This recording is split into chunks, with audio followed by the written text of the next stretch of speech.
ओम ज्ञानतिमिरान्धस्य ज्ञानञ्जनशलाकया चक्षुरुन्मिलितमेन तस्मै श्रीगुरुवे नमः। श्रीचैतन्यमनोभीष्टं स्थापितं येन भूतले स्वयं रूपकदा मह्यं ददाति स्वपदान्तिकं। वन्देऽहं श्रीगुरुः श्रीयुतपदकमलं श्रीगुरून् वैष्णवाचम्। श्रीरूपं साग्रजातं सगण रघुनाथान्वितं तं सजीवं साद्वैतं सावधूतं परिजनसहितं श्रीकृष्णचैतन्यदेवं श्रीराधाकृष्णपादान् सगणललिता श्रीविशाखान्वितांश्च नारायणं नमस्कृत्यं नरं चैव नरोत्तमं देवीं सरस्वतीं व्यासं ततो जयमुदीरये। सुन्वतां स्वकथा कृष्ण पुण्ये श्रवणकीर्तनं हृदयन्तस्तु भद्राणि विद्नोति सुरसतां नष्टप्रायेषु भद्रेषु नित्यं भागवत सेव्या भगवती उत्तम श्लोके भक्तिर्भवति नैष्टिकी तदा रजस्तमो भावः काम लोभादय चेत एतेन निरावृतं स्थित सत्य प्रसिद्धति। एवं प्रसन्न मनसो भगवत भक्ति योगता भगवत तत्व विज्ञान मुक्त संग से जायते विद्यन्ते हृदय ग्रंथि छिद्यन्ते सर्व संशयं क्षीयन्ते चास्य कर्माणि दृष्ट्वा एव आत्मनीश्वरे। हे कृष्ण करुणा सिंधु दीनबंधु जगतपतये गोपेश गोपिका कांत राधा कांत नमस्तुते तप्त कांचन गौरांगे श्री राधे वृंदावनेश्वरी वृषभानुसुते देवी प्रणमामि हरिप्रिये वाञ्छाकल्पतरुभ्यश्च कृपा सिन्धुभ्यो च पतितानां पावनेभ्यो वैष्णवेभ्यो नमो नमः। जय श्री कृष्ण चैतन्य प्रभु नित्यानंद श्री अद्वैत गदाधर श्रीवासादि श्री गौर भक्तवृंद। हरे कृष्णा कृष्ण कृष्णा हरे हरे हरे राम राम राम हरे हरे। तो इसमें आज हम लोग को श्रीमद् भागवतम का स्कंद संख्या 3 अध्याय संख्या 2 और श्लोक संख्या 13 नंबर पढ़ना है। बोलते हैं यद धर्म सुनो व्रत राजसूये निरीक्ष्य दृक्य सस्व यनम त्रिलोक्यम कास्य एनम चाज्ञे गतम विधातुम रवाक्य श्रितो कौशल मित्य महाराजा युधिष्ठिर द्वारा संपन्न किए गए राजसूय यज्ञ की यज्ञशाला में उच्चतम मध्यम तथा अधोलोकों से सारे देवता एकत्र हुए हैं। उन सबों ने भगवान श्री कृष्ण के सुंदर शारीरिक स्वरूप को देखकर विचार किया कि वे मनुष्य के सृष्टा ब्रह्मा की चरम कौशलपूर्ण सृष्टि है। तो बता रहे हैं कि जो महाराजा युधिष्ठिर का राजसूय यज्ञ संपन्न हुआ तो उसमें उच्चतम मध्यम और अधोलोक के सारे देवता एकत्र हुए। यज्ञ में सबको बुलाया गया था महाराज युधिष्ठिर के द्वारा, जितने भी देवी देवता थे अलग अलग उच्च और मध्य और अधोलोक के, सबको निमंत्रण दिया गया था। उन सबों ने भगवान श्री कृष्ण के सुंदर शारीरिक स्वरूप को देखकर विचार किया कि वे मनुष्य के सृष्टा ब्रह्मा की चरम कौशल पूर्ण सृष्टि है। कितने लोगों को ये नहीं पता लगा कि श्री कृष्ण ही ब्रह्मा जी की उत्पत्ति के कारण है। उनको लगा कि जो ब्रह्मा जी ने इस सृष्टि का निर्माण किया है तो चरम कौशल पूर्वक पूर्वक भगवान श्री कृष्ण के स्वरूप को बनाया है। उनको देख कर ये लगा। बोलते हैं, जब भगवान श्री कृष्ण इस जगत में विद्यमान रहते हैं तब उनके शारीरिक स्वरूप की तुलना करने वाला कोई भी वस्तु नहीं है। भौतिक जगत में सुंदरतम पदार्थ की तुलना नीले कमल से या आकाश में पूर्ण चंद्रमा से की जाती है, किंतु कमल तथा चंद्रमा भी श्री कृष्ण के शारीरिक सौंदर्य के समक्ष पराजित हो जाता है, जिसकी पुष्टि ब्रह्मांड के सबसे सुंदर प्राणी अर्थात देवताओं द्वारा की गई है। देवताओं ने सोचा कि उन्हीं की तरह भगवान श्री कृष्ण भी ब्रह्मा द्वारा सृजित हुए हैं, जबकि तथ्य यह है कि ब्रह्मा का सृजन भगवान श्री कृष्ण द्वारा हुआ है। भगवान श्री कृष्ण के दिव्य सौंदर्य का सृजन करना ब्रह्मा की शक्ति में न था। कोई भी व्यक्ति भगवान श्री कृष्ण का सृष्टा नहीं है, प्रत्युत वे ही हर वस्तु के सृष्टा हैं। श्रीमद् भगवत गीता में भी कहते हैं अहम सर्वस्व प्रभो मत्त सर्व प्रवर्तते।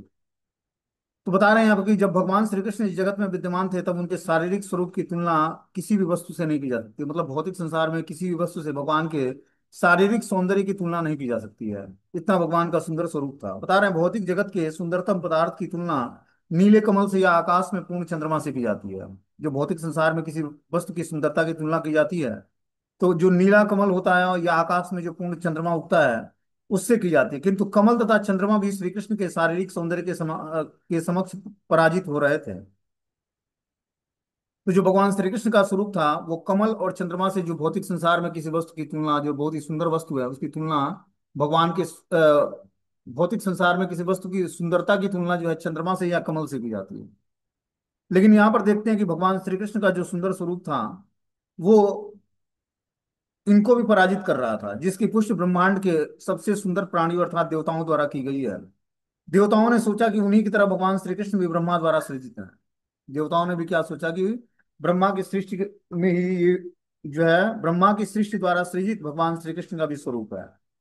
जबकि तथ्य यह है कि ब्रह्मा का सृजन भगवान श्री कृष्ण द्वारा नहीं होता है। श्री भगवान के दिव्य सौंदर्य का सृजन करना ब्रह्मा की शक्ति में न था। कोई भी व्यक्ति भगवान श्री कृष्ण का सृष्टा नहीं है, प्रत्युत वे हर एक के सृष्टा हैं।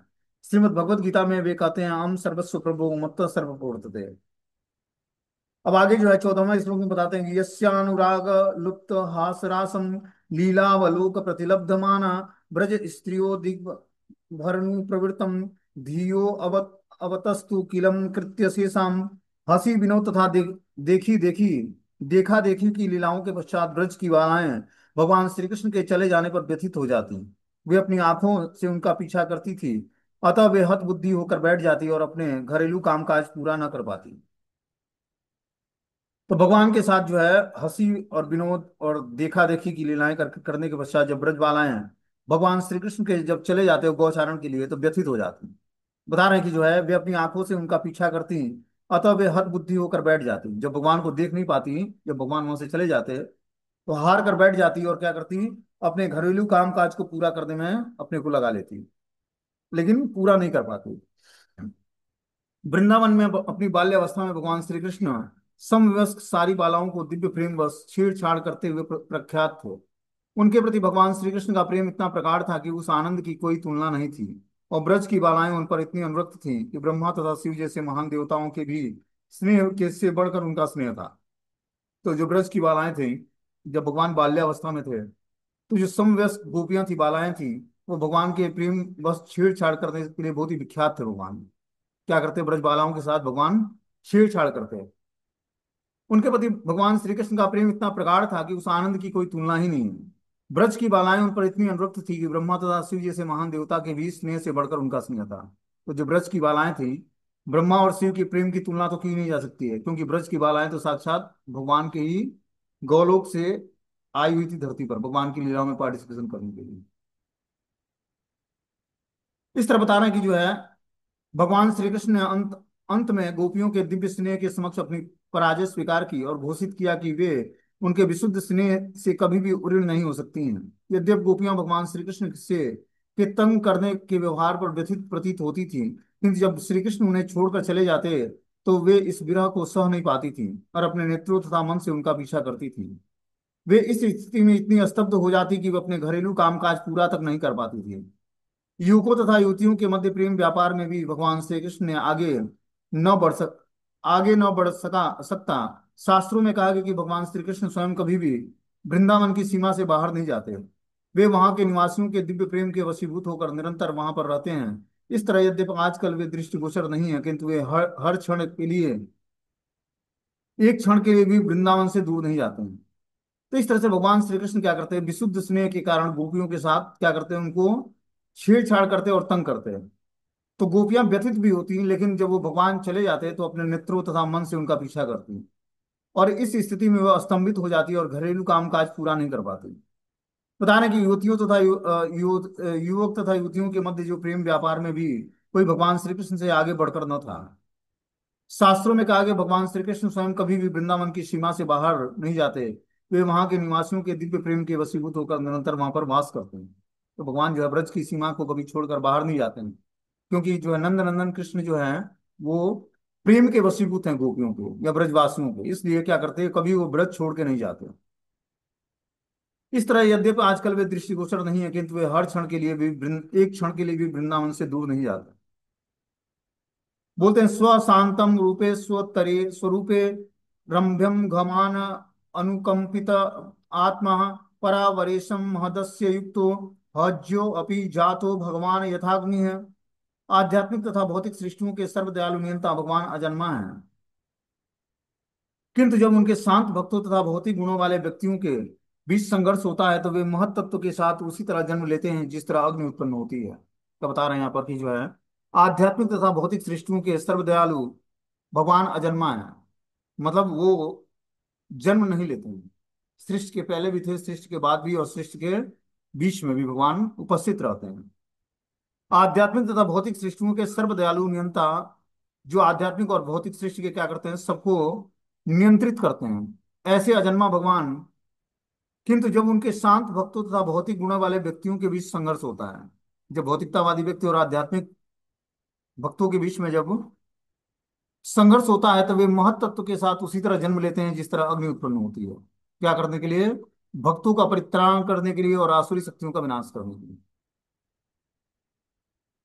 बोलते हैं भगवत भक्त स्वभाव से शांत होते हैं, किंतु उनमें कोई भौतिक भौतिक लालसा नहीं होती है।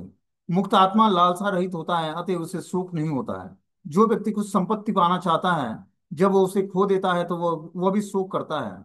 भक्तों में भौतिक संपत्ति के लिए अथवा आध्यात्मिक मोक्ष के लिए कोई लालसा नहीं होती। वे अब कर्तव्य के रूप में श्री भगवान की दिव्य प्रेममयी सेवा में स्थिर होते हैं। वे इसकी परवाह नहीं करते कि वे कहाँ हैं और उन्हें किस तरह कार्य करना है।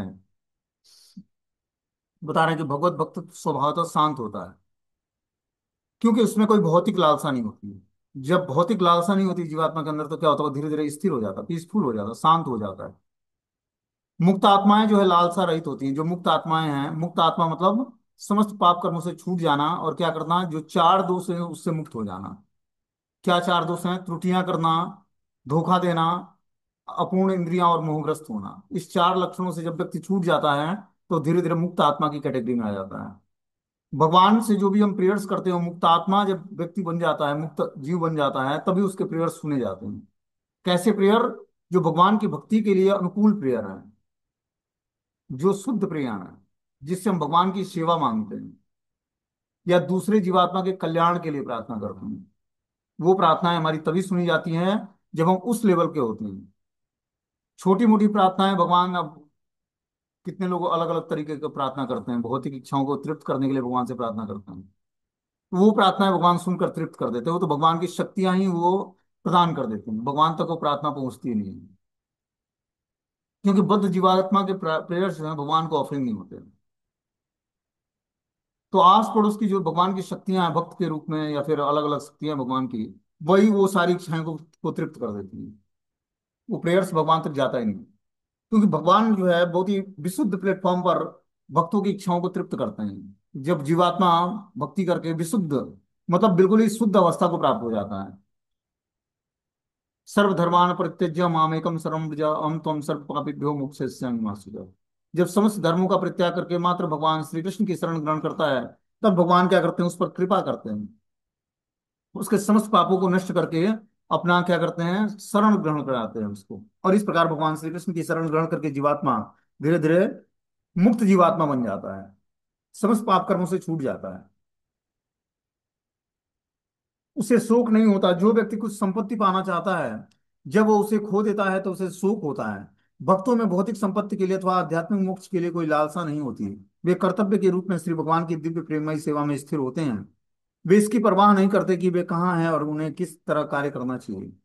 बता रहे हैं कि जो है, भक्तों में भौतिक संपत्ति के लिए अथवा आध्यात्मिक मोक्ष के लिए कोई लालसा नहीं होती है। वो न तो मोक्ष की चाहिए और न ही भौतिक संपत्ति चाहिए भगवान से। जब आप भक्ति के अच्छे स्टैंडर्ड को प्राप्त हो जाओगे, तो आपकी सारी आवश्यकताओं को भगवान अपने ऊपर ले लेंगे। मतलब वो अपने हिसाब से आपका टेक केयर करेंगे। जैसे राजपुत्र होता है, राजा का पुत्र होता है, तो क्या होता है, राज्य में रहते रहते उसकी जो राजा को फैसिलिटी मिलती है वही उसके पुत्र को भी फैसिलिटी मिलती है। तो जब आप शुरुआत में, हो सकता है कि हमारे जीवन में बहुत सारी चुनौतियां हैं, भगवान की भक्ति को हम स्वीकार करते हैं, लेकिन जैसे जैसे हम भगवान की शुद्ध भक्ति की तरफ आगे बढ़ेंगे, तो भगवान अपने समस्त ऐश्वर्य भक्तों को प्रदान कर देते हैं। और हमें लगेगा भी नहीं कि भगवान इतना कुछ हमें देने वाले थे। हमारी चाहत से ज्यादा सब कुछ भगवान प्रदान करते हैं, और भक्ति भी प्रदान करते हैं। लेकिन उस समय भगवान क्या करते हैं, भोग की इच्छाओं को समाप्त कर देते हैं। सब कुछ प्रदान तो करेंगे, लेकिन भोग की इच्छाएं नहीं होंगी। जब आप चार नियमों को पालन करोगे, तो आप, हम सबको पता है कि खाना क्या होता है। धीरे धीरे हल्दी मसाला भी बंद हो जाता है। बस व्यक्ति उबला खाकर, और क्या करता है कि उबला खाकर सतोगुण का विकास करके भजन में हमारी रुचि जागृत हो गई। तो धीरे धीरे भगवान मसाला जो है, जो मिर्च मसाला है, वो भी धीरे धीरे बंद हो जाता है हमारा। और तब जाकर जीवात्मा जब स्वाद भूल जाता है भौतिक चीजों का, भौतिक टेस्ट का, तब जाकर आध्यात्मिक रस की प्राप्ति होती है उसको।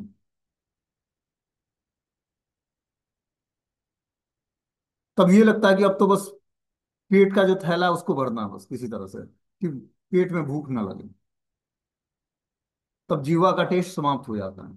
हर चीज जैसे हम भगवान को ऑफरिंग करके प्रसाद के रूप में स्वीकार करेंगे, वैसे ही हमारे जीवा का टेस्ट समाप्त हो जाएगा। जो जीवा रस खोजता है अलग अलग सब वस्तुओं में, अलग अलग भोजन में, वो स्वाद लेना छोड़ देगा वो। अब उसको क्या चाहिए, भगवान का प्रसाद चाहिए, चाहे वो रूखा सूखा हो या बहुत ही अच्छा हो। बता रहे हैं कि यहाँ पर कि भक्तों में भौतिक संपत्ति अथवा आध्यात्मिक मोक्ष के लिए कोई लालसा नहीं होती है। वे कर्तव्य के रूप में भगवान की दिव्य प्रेममयी सेवा में स्थिर होते हैं और वे इसकी परवाह नहीं करते कि वे कहाँ हैं और उन्हें किस तरह कार्य करना चाहिए। तो जो भगवान की प्रेममयी सेवा में स्थिर हो जाता है, वो इसकी परवाह नहीं करता कि मुझे भगवान ने कहाँ रखा हुआ है। वो स्वर्ग में रहे या नरक में रहे या भगवान के धाम में रहे, जहां भी रहे वो भगवान से क्या मांगता है? भगवान की प्रेममयी सेवा मांगता है। और प्रेममयी सेवा करके भगवान को प्रसन्न किए रखता है। बोलते हैं कर्मी ज्ञानी या योगी सभी कुछ कुछ न कुछ भौतिक या आध्यात्मिक संपत्ति के लिए लालायित रहते हैं। कर्मी जन भौतिक संपत्ति चाहते हैं, ज्ञानी या योगी जन आध्यात्मिक संपत्ति चाहते हैं। किंतु भक्तगण को कोई भौतिक या आध्यात्मिक संपत्ति नहीं चाहिए। वे भौतिक तथा आध्यात्मिक जगत में कहीं भी श्री भगवान की इच्छा अनुसार केवल उन्हीं की सेवा करने करना चाहते हैं। और श्री भगवान ऐसे भक्तों के प्रति सदैव विशेष रूप से दयालु रहते हैं। तो जब हम निष्काम भाव से भगवान की सेवा करते हैं कि भगवान जहां भी रखे हैं अपनी सेवा प्रदान करें, ये इच्छा एक भगवान के शुद्ध भक्ति की होती है। बोलते हैं श्री भगवान ऐसे भक्तों के प्रति सदैव विशेष रूप से दयालु हो जाते हैं जो भगवान के द्वारा, जहां भी भगवान के द्वारा उसको फैसिलिटी मिली रहने की, खाने की, वहीं रहकर भगवान की दिव्य सेवा में अपने को इंगेज करता है। ऐसे भक्त पर भगवान दयालु रहते हैं हमेशा। बोलते हैं महान योगी दुर्वासा मुनि, कभी कभी भगवत भक्तों को सताया जाता है। महान योगी दुर्वासा मुनि ने महाराजा अम्बरीश को इसलिए सताया कि वो भगवान के महान भक्त थे। और महान कर्मी तथा ज्ञानी हिरण्यकशिपु ने अपने पुत्र वैष्णव पुत्र प्रहलाद महाराज को इसलिए सताया कि इन इतरनों द्वारा शांत भगवत भक्तों के सताए जाने के ऐसे अनेक उदाहरण हैं। जब ऐसा टकराव होता है तो श्री भगवान अपने शुद्ध भक्तों के प्रति महान कृपावशात महत तत्व को नियंत्रित करने वाले अपने पूर्ण विस्तारों के साथ स्वयं साकार रूप में प्रकट होते हैं। श्री भगवान सर्वत्र भौतिक तथा आध्यात्मिक दोनों ही जगतों में हैं। और जब उनके भक्त और अभक्तों के बीच संघर्ष छिड़ता है तो वे अपने भक्तों के लिए प्रकट होते हैं। जिस तरह पदार्थ के घर्षण से कभी भी बिजली उत्पन्न हो जाती है, उसी तरह श्री भगवान सर्वव्यापी होने के कारण भक्तों तथा भक्तों के संघर्ष के कारण कहीं भी उत्पन्न हो जाते हैं। जब श्री भगवान किसी उद्देश्य के लिए प्रकट होते हैं तो उनके सारे स्वांश उनके साथ आते हैं। जब वे वसुदेव के पुत्र के रूप में प्रकट होते हैं तो उनके अवतार के विषय में मतभेद था।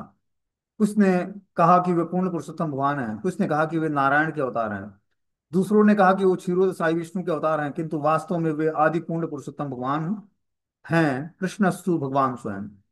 तो जैसे जिसका भाव की भक्ति का स्टैंडर्ड होता है उसी तरह वो भगवान का दर्शन करता है। कुछ लोग उनको श्री कृष्ण के रूप में मानते हैं कि वसुदेव कृष्ण हैं, कुछ लोग उनको पूर्ण पुरुषोत्तम भगवान के रूप में मानते हैं, कुछ लोग नारायण के रूप में, कुछ लोग क्षीरोद साई विष्णु के रूप में अवतार मानते हैं उनको। जैसे जिसका भक्ति का स्टैंडर्ड उसी तरह भगवान को वो स्वीकार करता है। जब कंस तथा वसुदेव एवं उग्रसेन के बीच में टकराव हुआ तो भगवान श्री कृष्ण बिजली की तरह प्रकट हुए। वसुदेव तथा उग्रसेन श्री भगवान के भक्त थे और कंस जो कर्मी तथा ज्ञानियों का प्रतिनिधि था अभक्त था। भगवान श्री कृष्ण अपने यथा रूप में सूर्य के समान थे। वे सर्वप्रथम देवकी के गर्भ रूपी सागर से उदित हुए। धीरे धीरे उन्होंने मथुरा के निकटवर्ती स्थानों के निवासियों को तुष्ट कर दिया। जिस प्रकार सूर्य प्रातः काल कमल के फूल को प्रफुल्लित कर देता है, इस प्रकार भगवान श्री कृष्ण का प्राकट्य समस्त भक्तों को आनंद प्रदान किया। लेकिन दूसरी तरफ कंस को क्या दिखा? अपना मृत्यु और काल दिखा। बोले जब मैं भगवान श्री कृष्ण के बारे में सोचता हूँ, वे अजन्मा होते हुए भी किस तरह वसुदेव के बंदी गृह में उत्पन्न हुए, किस तरह अपने पिता के संरक्षण में व्रत चले गए और वहां शत्रु के भय से प्रच्छन्न रहते रहे, और किस तरह असीम बलशाली होते हुए भी वे भयवश मथुरा से भाग गए, ये सारी भ्रमित करने वाली घटनाएं मुझे पीड़ा पहुंचाती हैं। कौन बोल रहा है? उद्धव जी बता रहे हैं किससे?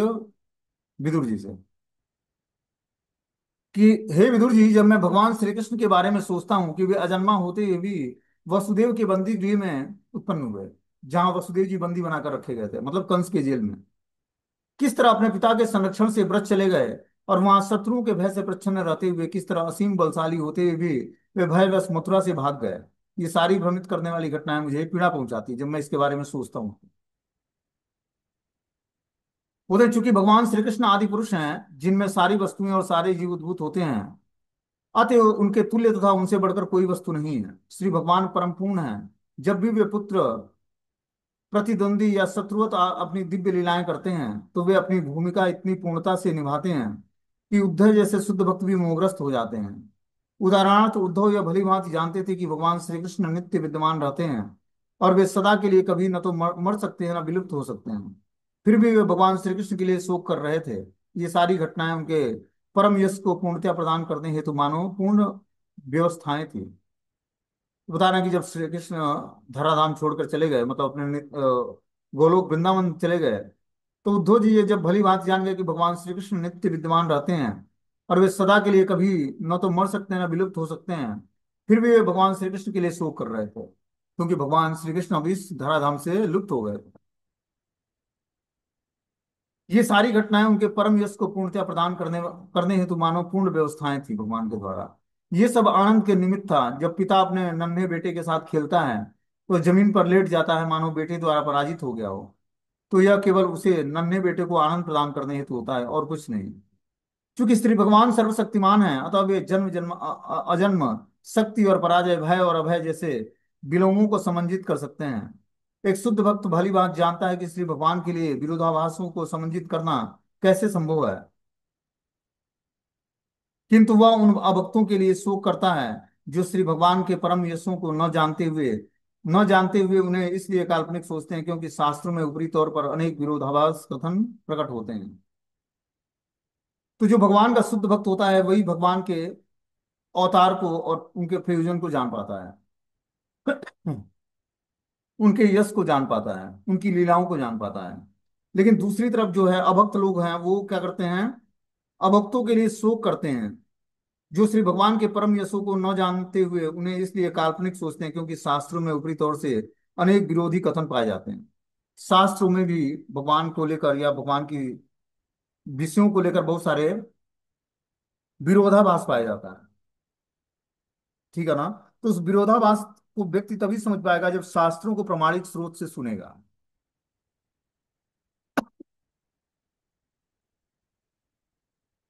बोलते जब हम भगवान श्री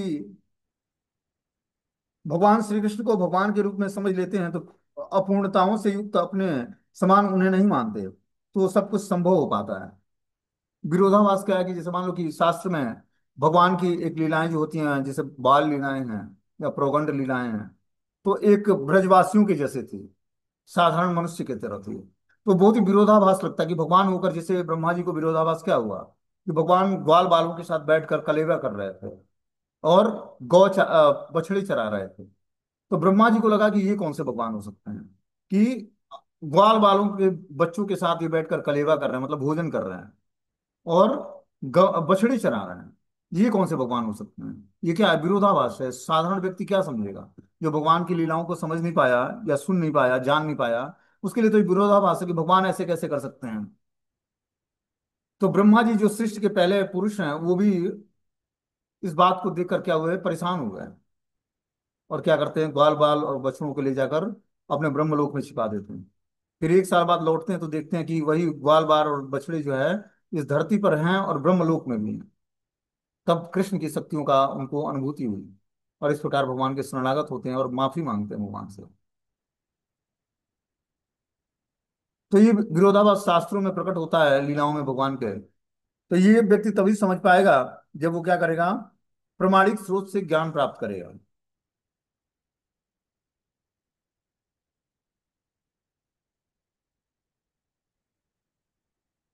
बोलते हैं भगवान श्री कृष्ण ने अपने माता पिता से उनके चरणों की सेवा न पाने की अपनी अक्षमता के लिए क्षमा मांगी, क्योंकि कंस के विकट भय के कारण वे घर से दूर रहे। उन्होंने कहा, हे माता, हे पिता, हमारी इस असमर्थता के लिए हमें क्षमा कर दें। श्री भगवान का यह सारा आचरण मेरे हृदय को पीड़ा पहुंचाती है।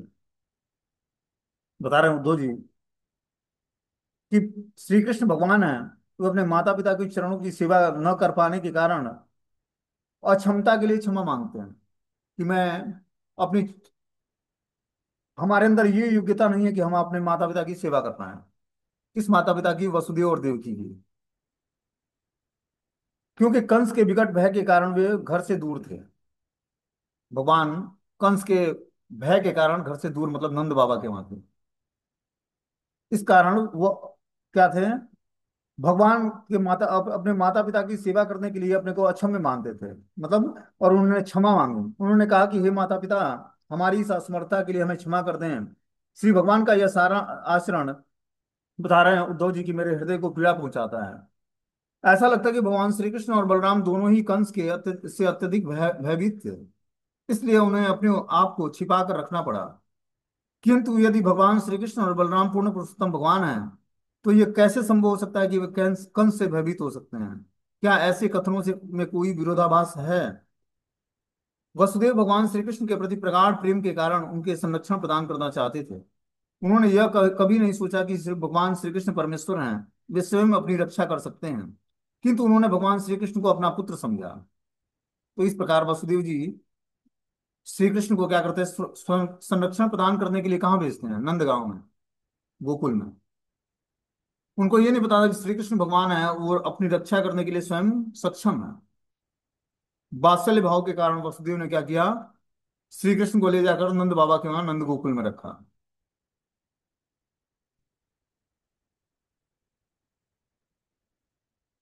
बोलते हैं उन्होंने भगवान श्री कृष्ण को अपना पुत्र समझा। चूंकि वसुदेव भगवान के महान भक्त थे, अतएव वे यह सोचना नहीं चाहते थे कि श्री कृष्ण उनके अन्य पुत्रों की तरह मार डाले जाएं। नैतिक दृष्टि से वसुदेव श्री कृष्ण को कंस के हाथों सौंपते हेतु वचनबद्ध थे, क्योंकि उन्होंने अपनी सारी संतान को उन्हें दे देने का वचन दिया था।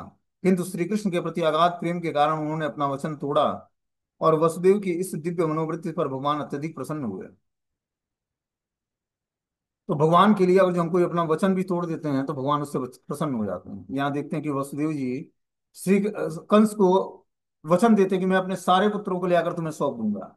लेकिन जब श्री कृष्ण प्रकट होते हैं, तो उनके सुंदर स्वरूप को देखकर वसुदेव जी बड़े आकर्षित होते हैं, और उनको कैसे सुरक्षा प्रदान किया किया जाए इसके लिए चिंतित होते हैं। जैसे ही चिंता करते हैं, वैसे क्या होती है, बेड़ियां खुल जाती हैं, सारे पहरेदार सो जाते हैं, और जो है जिस जेल में पड़े हुए थे उसके दरवाजे खुल जाते हैं। और भगवान बोलते भी हैं कि हे वसुदेव, आप क्या करो, हमें ले ले चल के नंद बाबा के वहां स्थापित कर दो। और किस तरह से योग माया को भगवान वसुदेव जी ले आते हैं, फिर कंस के जेल में, और भगवान श्री कृष्ण को नंद बाबा के वहां छोड़ते हैं। उधर श्री कृष्ण के प्रति अगाध प्रेम के कारण उन्होंने अपना वचन तोड़ा, और वसुदेव की इस दिव्य मनोवृत्ति पर श्री भगवान अत्यधिक प्रसन्न हुए। वे वसुदेव के अगाध स्नेह को विचलित नहीं करना चाहते थे, अतः उन्होंने अपने पिता द्वारा नंद और यशोदा के घर ले जाया जाना स्वीकार कर दिया।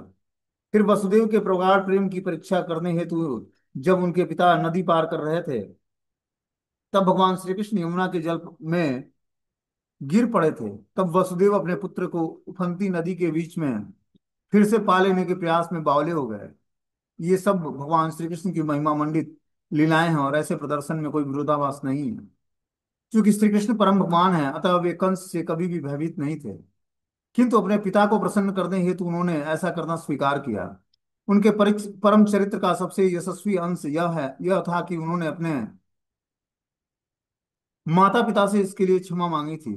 कंस के भय से घर में से अनुपस्थित रहने के कारण वे उनके चरणों की सेवा नहीं कर सकते थे। वे भगवान श्री कृष्ण जिनके चरण कमलों की पूजा ब्रह्मा तथा शिव जैसे देवताओं द्वारा की जाती है, वसुदेव के चरणों की पूजा करना चाहते थे। तो जिसको अपना माता पिता भगवान स्वीकार करते, उसके क्या करते, चरण कमलों की पूजा भी करते भगवान।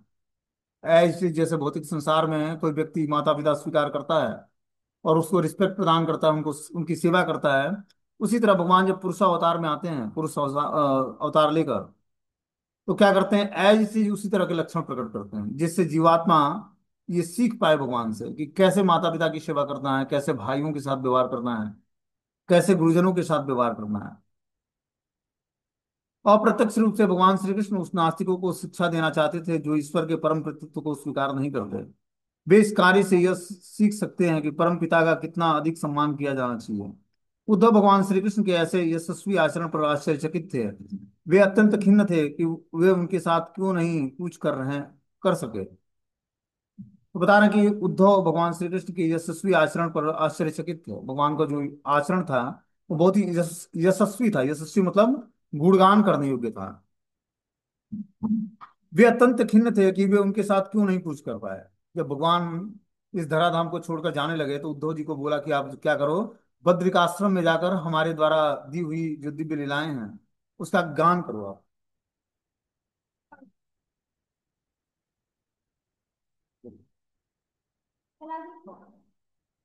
तो इस तरह से भगवान वसुदेव क्या करते हैं, बता रहे हैं कि भगवान श्री कृष्ण उस नास्तिकों को शिक्षा देना जो ईश्वर के परम कृतित्व को स्वीकार नहीं करते, वे इस कार्य को यह सिखा सकते थे। एक मिनट।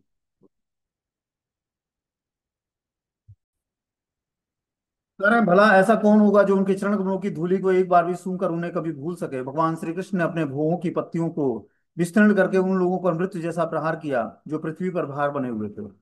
तो भगवान श्री कृष्ण के एक बार जो चरण कमलों का आश्रय ले लेता है और उनकी चरण धूलि को स्पर्श कर लेता है, सूंघ लेता है, वो कभी श्री कृष्ण को भूल नहीं सकता है। भगवान श्री कृष्ण अपने भुवों की पत्तियों को विस्तृण करके उन लोगों पर मृत्यु जैसा प्रहार किया जो पृथ्वी पर भार बने हुए थे। भगवान अपनी भुवों के चलायमान करने से क्या क्या करते हैं, जो इस धरती पर भार बने हुए हैं, पापी हैं, उनका सर्वनाश हो जाता है। बस भुवों के चलायमान, भुवों मतलब ये जो नेत्र के ऊपर जो भुवं होते हैं, भगवान के भुवों को टेढ़ा करने मात्र से सारे पापियों व्यक्तियों का संहार हो जाता है। बता रहे हैं, भगवान श्री कृष्ण मनुष्यों में से एक नहीं माने जाते, भले ही उन्होंने आज्ञाकारी पुत्र की भूमिका ही क्यों न निभाई हो।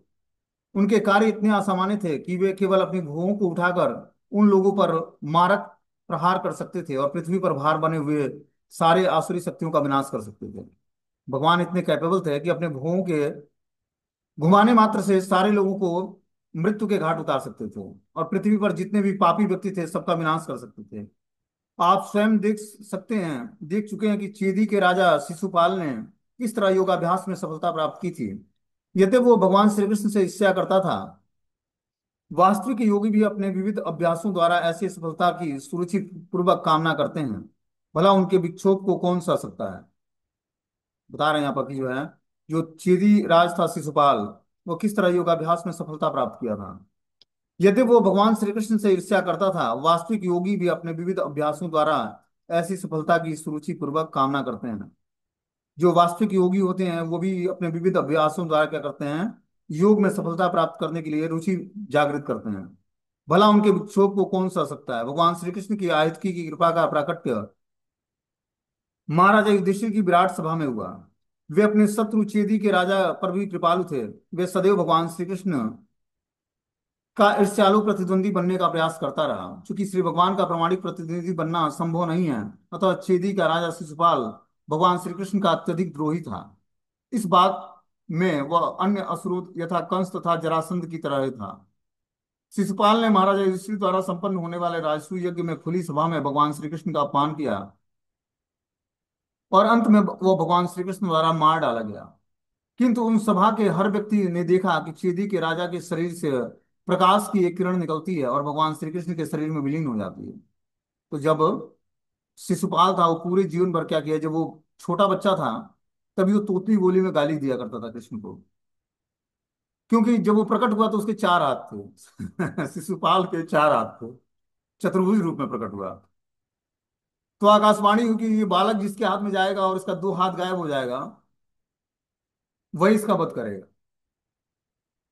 क्योंकि जब वो प्रकट हुआ तो सारे आपस में बादल टकराने लगे, चारों तरफ अंधेरा छा गया और अशुभ लक्षण प्रकट होने लगे। और चार हाथ धारण किया था, तो चतुर्भुज रूप में तो भगवान श्री कृष्ण भी प्रकट हुए, वसुदेव और देवकी के रूप में, पुत्र के रूप में। और ये भी प्रकट हुआ। तो आकाशवाणी हुई कि ये पुत्र जो है जिसके हाथ में जाएगा और इसके दो हाथ गायब हो जाएंगे, वही इसका वध करेगा। तो सभा में सबको पकड़ाया गया, लेकिन जब भगवान श्री कृष्ण ने पकड़ा तो इसका दो हाथ गायब हो गया। तो शिशुपाल की माता थी, बोलती है हे कृष्ण, क्योंकि भगवान श्री कृष्ण रिलेटिव थे उनको, कि तुम कभी भी शिशुपाल का वध मत करना, इसको अपना छोटा भाई समझकर इसकी गलतियों को माफ कर देना। तो भगवान ने बोला कि मैं इसके 100 गलतियों को माफ करेंगे करूंगा, और इसके बाद अगला गलती करेगा, मतलब 101 गलती करेगा तो मैं इसका संहार कर दूंगा। तो ये बात उसकी माता ने स्वीकार कर लिया। और इस प्रकार बता रहे हैं कि भगवान श्री कृष्ण द्वारा ये मार डाला गया।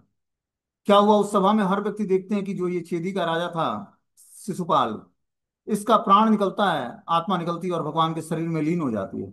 इसका अर्थ यह हुआ कि शिशुपाल श्री भगवान के साथ एकता की मुक्ति प्राप्त किया, सायुज्य मुक्ति प्राप्त कर लिया, जिसकी तीव्र इच्छा ज्ञानियों तथा योगियों को रहती है, जिसके लिए वे अनेक प्रकार के दिव्य कार्य संपन्न करते हैं।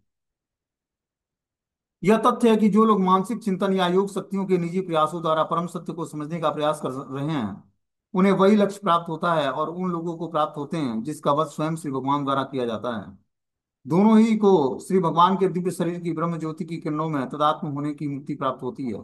श्री भगवान अपने सत्र पर भी कृपालु थे, और शिशुपाल की सफलता उन सबों द्वारा देखी गई जो सभा में उपस्थित थे।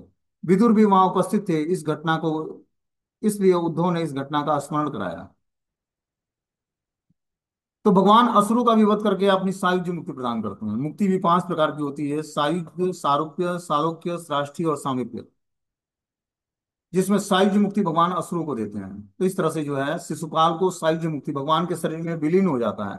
जो बड़े बड़े योगी लोग ध्यान में क्या करते हैं, ब्रह्म ज्योति का ध्यान लगाकर और भगवान में समाना चाहते हैं, ब्रह्म ज्योति में स्थान बन लेना चाहते हैं, और अनेक जन्म बीत जाते हैं उनका, या कई हजार वर्ष बीत जाता है, तब जाकर वो ब्रह्म ज्योति में विलीन हो पाते हैं। और यहाँ शिशुपाल शुरू से ही भगवान को गाली देता था, जब बचपन में ही था तभी से।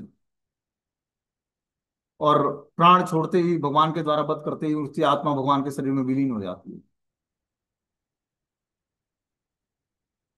तो सब ने पूछा भी, अभी आगे हम लोग पढ़ेंगे इसमें, सबने पूछा कि ऐसे कैसे हो गया। तो भगवान बताते हैं उसका रीजन क्या है। ठीक है ना, वो अगले क्लास में सुनेंगे। हरे कृष्ण। अभी 1 मिनट